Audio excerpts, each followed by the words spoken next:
Gulf రీజియన్లో యుద్ధ మేఘాలు కమ్ముకున్నాయి. Iran జరిపిన క్షిపణి డ్రోన్ దాడులతో దుబాయ్, అబుదాబి వంటి నగరాలు ఒక్కసారిగా వణికిపోయాయి. ఈ ఉద్రిక్తతల మధ్య అంతర్జాతీయ కంపెనీల ఎగ్జిక్యూటివ్లు, ప్రపంచ ధనవంతులకు సౌదీ అరేబియా రాజధాని రియాద్ ఇప్పుడు ఏకైక సురక్షిత మార్గంగా అవతరించింది. ఇతర నగరాల్లో విమాన సేవలు నిలిచిపోవడంతో వందలాది మంది ధనవంతులు 10 గంటల పాటు రోడ్డు మార్గంలో ప్రయాణించి రియాద్ చేరుకుంటున్నారు. అక్కడి నుంచి ప్రైవేట్ జెట్ల ద్వారా యూరప్ దేశాలకు తరలిపోతున్నారు. డిమాండ్ పెరగడంతో ప్రైవేట్ జెట్ ధరలు దాదాపు $3.5 లక్షల చేరాయి. ఒకప్పుడు హౌతీ తిరుగుబాటుదారుల దాడులతో ఆందోళనకరంగా ఉన్న సౌదీ ప్రస్తుతం ఇరాన్ దాడుల ప్రభావం లేకపోవడంతో అత్యంత సురక్షిత ప్రాంతంగా మారింది. ఓమాన్ మార్గం కూడా మూసుకుపోవడంతో గల్ఫ్ నుంచి బయటపడాలనుకునే వారికి రియాద్ విమానాశ్రయం ఇప్పుడు ప్రధాన ఆశాదీపంగా నిలుస్తోంది.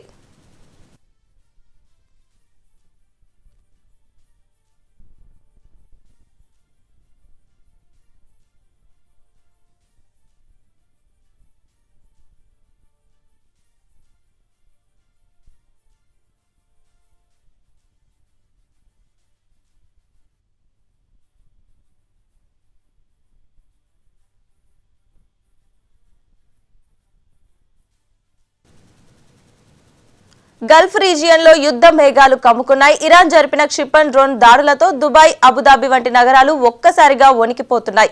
ఇదే అంశానికి సంబంధించి మరిన్ని అప్డేట్స్ మా Delhi bureau chief Shirish live ద్వారా అందిస్తారు. శిరీష్, చెప్పండి. వెన్నెల, అమెరికా, ఇజ్రాయెల్ రెండు కూడా కలిసి సంయుక్తంగా ఇరాన్ పైన దాడులు చేస్తున్న నేపథ్యంలో అక్కడ ఏర్పడిన ఉద్రిక్తతల కారణంగా గల్ఫ్ ప్రాంతంలో భద్రతా పరిస్థితులు ఏంటి కూడా పూర్తిగా క్షీణించాయి. సో ఈ కారణంగా ఆ ప్రాంతంలో ఉపాధి నిమిత్తం వెళ్ళిన భారతీయులకు కానీ లేదా పర్యాటక నిమిత్తం వెళ్ళిన భారతీయ టూరిస్టులకు కానీ తీవ్రస్థాయిలో ఇబ్బందులు ఏంటి కూడా ఎదురవుతున్నాయి. అయితే ఇప్పటికీ కూడా ఎయిర్ ఇండియాతో పాటు పలు విమానయాన సంస్థలు ఈ దేశాలకు నడిపే విమానాల రాకపోకలపైన ఏదైతే తాత్కాలికమైన నిషేధం విధించావో నిషేధం కొనసాగుతాయి. అక్కడ పరిస్థితులు ఇంకా కూడా కుదుట పడలేదు కాబట్టి పరిస్థితులు సాధారణ స్థితికి వచ్చేంత వరకు కూడా విమానాల రాకపోకలపైన నియంత్రణ అనేది కూడా విధిస్తామని చెప్పేసి కూడా ప్రకటించడం జరిగింది. అదేవిధంగా గల్ఫ్ దేశాల నుంచి వచ్చే విమానాలు కూడా నిలిచిపోవడంతో ప్రయాణికులు తీవ్రస్థాయిలో ఇబ్బందులు ఏంటి కూడా ఎదురవుతున్నారు. ముఖ్యంగా సౌదీ, అబుదాబి, షార్జా, కువైట్ అదేవిధంగా ఖతార్ ఇలాంటి దేశాలకు ఎక్కువ మంది పర్యాటకులు వెళ్తుంటారు. అదేవిధంగా చాలామంది కూడా ఇటు తెలంగాణ, ఆంధ్రాకు సంబంధించిన చాలామంది కూడా ఉపాధి నిమిత్తం వెళ్ళి అక్కడ కార్మికులుగా జీవనాన్ని కూడా కొనసాగిస్తారు. సో ఈ నేపథ్యంలో వాళ్ళందరూ కూడా తిరిగి రావాలన్నా లేకపోతే అక్కడికి వెళ్ళిన పర్యాటకులు వెనక్కి రావాలన్నా కూడా తీవ్రస్థాయిలో ఇబ్బందులు ఎదురవుతున్నాయి.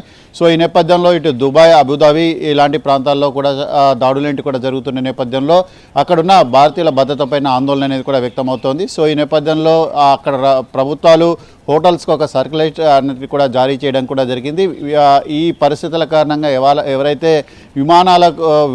ఎవరి విమానాలు అయితే రద్దవుతాయో వాళ్ళకు అక్కడ అకామిడేషన్ అనేది కూడా పొడిగించండి, వాళ్ళ దగ్గర నుంచి ఎలాంటి రుసుము అనేది కూడా వసూలు చేయొద్దు అని చెప్పేసి వాళ్ళు హోటల్స్ని కూడా ఆదేశించడం కూడా జరిగింది. ఎందుకంటే పర్యాటకంపై ఆధారపడే అరబ్ కంట్రీస్ అనేవి కూడా చాలా వరకు ఉన్నాయి కాబట్టి వాళ్ళు తమ దగ్గరికి వచ్చే పర్యాటకులు ఇబ్బంది పడకుండా ఉండేందుకు ఇలాంటి చర్యలేంటి కూడా తీసుకోవడం జరుగుతోంది.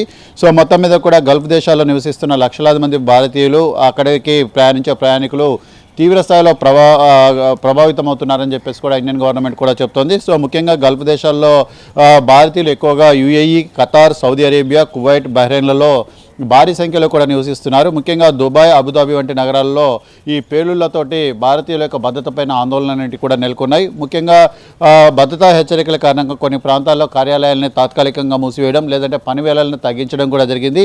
ఇటు రాయబార కార్యాలయాల నుంచి కూడా సూచనలన్నింటి కూడా వచ్చాయి. విదేశాంగ మంత్రిత్వ శాఖ రాయబార కార్యాలయాలు అక్కడ పనిచేసే సిబ్బంది అప్రమత్తంగా ఉండాలి, అవసరం లేకుండా బయటకు వెళ్ళొద్దని చెప్పేసి కూడా వాళ్ళకు సూచించడం కూడా జరిగింది. ముఖ్యంగా ఈ ఉద్రిక్తతల కారణంగా గల్ఫ్ గగనతలంలో పలు ప్రాంతాల్లో కూడా తాత్కాలికంగా నిషేధం అనేది కూడా కొనసాగుతున్న నేపథ్యంలో అంతర్జాతీయ సర్వీసులపైన తీవ్ర స్థాయిలో ప్రభావం అనేది కూడా పడుతోంది. సో ఈ నేపథ్యంలో ముఖ్యంగా పలు విమానాలు ఏదైతే ఇరాన్, ఇరాక్, గల్ఫ్ గగనతలాన్ని దాటకుండా లెంతీ మార్గాన్ని కూడా ఎంచుకోవడం అనేది కూడా జరిగింది. ముఖ్యంగా రియాద్ ఏదైతే ఉందో రియాద్ నుంచి ఈ ప్రయాణికులందరినీ కూడా దారి మళ్లించేందుకు ఏర్పాట్లన్నీ కూడా చేస్తున్నారు. సో మొత్తం మీద కూడా అదనపు దూరం కావడంతో కొన్ని విమానాల యొక్క ప్రయాణం సమయం అనేది కూడా పెరిగింది. దాంతో చాలా విమానాలన్నింటి కూడా ఆలస్యంగా నడుస్తున్న పరిస్థితి అనేది కూడా ఉంది. కొన్ని ఎయిర్లైన్స్ సంస్థలు భద్రతా కారణాల కారణంగా సర్వీసులను తాత్కాలికంగా మూసివేయడం కూడా జరిగింది. సో మొత్తం మీద కూడా air India, IndiGo, Emirates, Qatar Airways ఇవన్నీ కూడా గల్ఫ్ ప్రాంతాలకు ఎక్కువగా సర్వీసులన్నింటి కూడా నడుపుతుంటాయి. కాబట్టి సంస్థలు తమ ప్రయాణికుల యొక్క షెడ్యూలు తమ ప్రయాణికులకు అడ్వైజర్ అనేది కూడా జారీ చేయడం జరిగింది. పరిస్థితి సాధారణ స్థితికి వచ్చేంత వరకు సర్వీసులను కూడా కొనసాగించలేము, జరిగిన అంతరాయాన్ని ప్రయాణికులు గమనించాలని చెప్పేసి కూడా వాళ్ళు సూచిస్తున్నారు. అదేవిధంగా ముఖ్యంగా దుబాయ్, దోహా వంటి కేంద్రాలు ప్రపంచవ్యాప్తంగా ట్రాన్సిట్ హబ్లుగా కూడా పనిచేస్తున్నాయి. ఎందుకంటే చాలామంది కూడా అక్కడికి వెళ్ళి అక్కడ నుంచి వేరే ప్రాంతాలకు వెళ్తుంటారు. కాబట్టి అక్కడ గగనతలం అనేది కూడా మూసివేయడంతో విమానాల యొక్క రాకపోకలు ఆలస్యం కావడంతో కనెక్టింగ్ ఫ్లైట్లు చాలామందికి కూడా మిస్ అయిన పరిస్థితి అనేది కూడా ఉంది. విమానాశ్రయాల్లో ఎక్కువగా వేచి చూడాల్సిన పరిస్థితి ఏర్పడుతుంది. హోటల్ వసతి లాంటి సమస్యలు కూడా ఏర్పడుతున్నాయి. సో మొత్తం మీద కూడా ఈ గల్ఫ్ దేశాల్లో పనిచేసే భారతీయులు తమ కుటుంబాలకు పంపించే విదేశీ నగదు రెమిటెన్స్లు ఏవైతే ఉన్నాయో తాత్కాలికంగా ప్రభావితమయ్యే అవకాశం కూడా కనపడుతోంది. సో పరిస్థితులు మరింత దిగజారితే మాత్రం వాళ్ళ యొక్క ఉద్యోగాల భద్రత పైన కూడా అనిశ్చితి ఏర్పడవచ్చు. కాబట్టి దీన్ని భారత ప్రభుత్వం ఎప్పటికప్పుడు గమనించి అక్కడ ప్రభుత్వాలతో మాట్లాడి ఈ ఉద్రిక్తతలను నివారించేందుకు, ఉద్రిక్తతలు తగ్గించేందుకు తగు చర్యలేంటి కూడా తీసుకుంటుంది. నిన్న ప్రధాని నరేంద్ర మోడీ ఇజ్రాయెల్ ప్రధాని బెంజమిన్ నెతన్యాహు తోటి మాట్లాడడం కూడా జరిగింది. అదేవిధంగా ఇరాన్ కౌంటర్ పార్ట్ తోటి కూడా మాట్లాడి వాళ్ళతోటి కూడా మాట్లాడి ఉద్రిక్తలను తగ్గించాలని చెప్పేసి కూడా సూచిస్తారు. ఒకవేళ యుద్ధం తీవ్రతరం అయితే మాత్రం అక్కడ ఉన్న భారతీయులను క్షేమంగా తరలించేందుకు ప్రత్యేకమైన ఏర్పాట్లు చేసే విషయాన్ని కూడా భారత ప్రభుత్వం పరిశీలిస్తోంది.